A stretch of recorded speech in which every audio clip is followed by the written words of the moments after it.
চাঁদ পূর্ণরূপে প্রকাশিত হয়ে আলো প্রদান করে, সেই রকম আপনার জীবনে যতই ঘন অন্ধকার, কালো, দুঃখ, দুর্দশা, ব্যথা, বেদনা থাকুক না কেন, পূর্ণরূপে এই পূর্ণিমা তিথি যোগে তারাপীঠ তারা মায়ের আশীর্বাদে সমস্ত অন্ধকার দূরীভূত হয়ে আপনার জীবনে সুমঙ্গল বিধান করবেন স্বয়ং তারামা, এবং আপনার জীবনে উন্নতির শিখরে আপনি পৌঁছাবেন।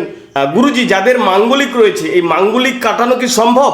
অর্থাৎ মাঙ্গলিক থাকার কারণে বিবাহ যোগে প্রবলেম হয়, এই বিষয়ে আপনি যদি কিছু বলেন। মাঙ্গলিক থাকলে সেই ব্যক্তি মাথা চড়াও হবে, উগ্র হবে এবং সে কারো কথা শুনবে না।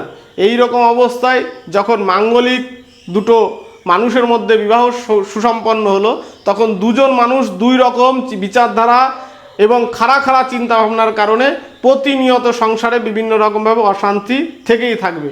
কিন্তু আপনি বিবাহ করেছেন, সংসারে আবদ্ধ হয়েছেন, এই ক্ষেত্রে দেখছেন যে সংসারে সুখ সমৃদ্ধি বা মন মিলন ভালোবাসাটা আসছে না, সেই ক্ষেত্রে কিন্তু তন্ত্রক্রিয়ার মধ্যে দিয়ে মাঙ্গলিক সমস্যা দূরীভূত করে স্বামী স্ত্রীর মধ্যে প্রেম, ভালোবাসা, প্রণয় এবং সন্তান সকলকে নিয়েই তো সংসার, এই সংসারটা যাতে বেঁচে থাকে, ভালোবাসার সঙ্গে আরও সুন্দরভাবে জীবনযাপন করা সম্ভব, সেই জন্য তন্ত্রক্রিয়ার মধ্যে দিয়ে, মাঙ্গলিক দোষ খণ্ডনের মধ্যে দিয়ে তারাপীঠ মহাশ্মশানে তারা মায়ের দিব্য শক্তির প্রভাবে অনেক ভক্ত মঙ্গল পেয়েছে। তারা সুখে শান্তিতে সংসার করছে।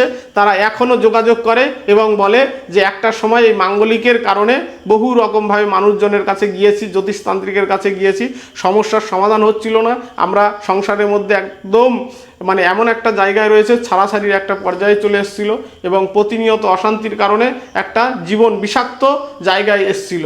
এখনও ফোন করে তারা যোগাযোগ করে বলে যে গুরুজি, তারাপীঠ মহাশ্মশানে তারা মায়ের যে শক্তিপীঠ, সেখানে অলৌকিক একটা শক্তি রয়েছে, সেই ভূমিতে পা দিয়ে তারা মায়ের কাছে অনুগত হয়ে তারা মায়ের চরণে ভক্তি করে তারাপীঠ মহাশ্মশানে বিশেষ তন্ত্রক্রিয়ার মধ্যে দিয়ে এই মাঙ্গলিক খণ্ডন করলে আপনাদের যে সংসারে অশান্তি রয়েছে, মাঙ্গলিক প্রভাব রয়েছে, তার থেকে সম্পূর্ণরূপে মঙ্গল সাধিত হয়ে আপনারা পুনরায় প্রেম ভালোবাসা সহকারে সংসার করতে পারেন। এটা তারাপীঠ মহাশ্মশানে বহু হয়েছে এবং এই সমস্যার সমাধান করে থাকেন স্বয়ং তারামা তারাপীঠ মহাশ্মশানে। আগামী 29শে জুন 2026 সোমবার, আগামী 29শে জুন 2026 সোমবার তারাপীঠ মহাশ্মশানের শুভ পূর্ণিমায়, এই যে শুভ পূর্ণিমা তিথি, 30 বছর পরে জ্যোতিষ তান্ত্রিক মতে একটা শুভ যোগের উদয় হয়েছে।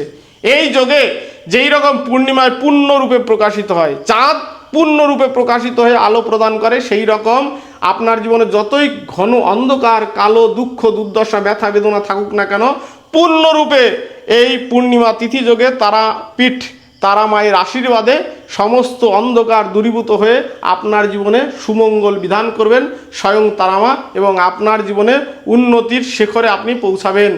আপনি চলে আসুন তারাপীঠ মহাশ্মশানে আগামী 29শে জুন 2026 সোমবার তারা মায়ের শ্রীচরণ পাদপদ্মে। জয় মা তারা, জয় গুরু বামদেব।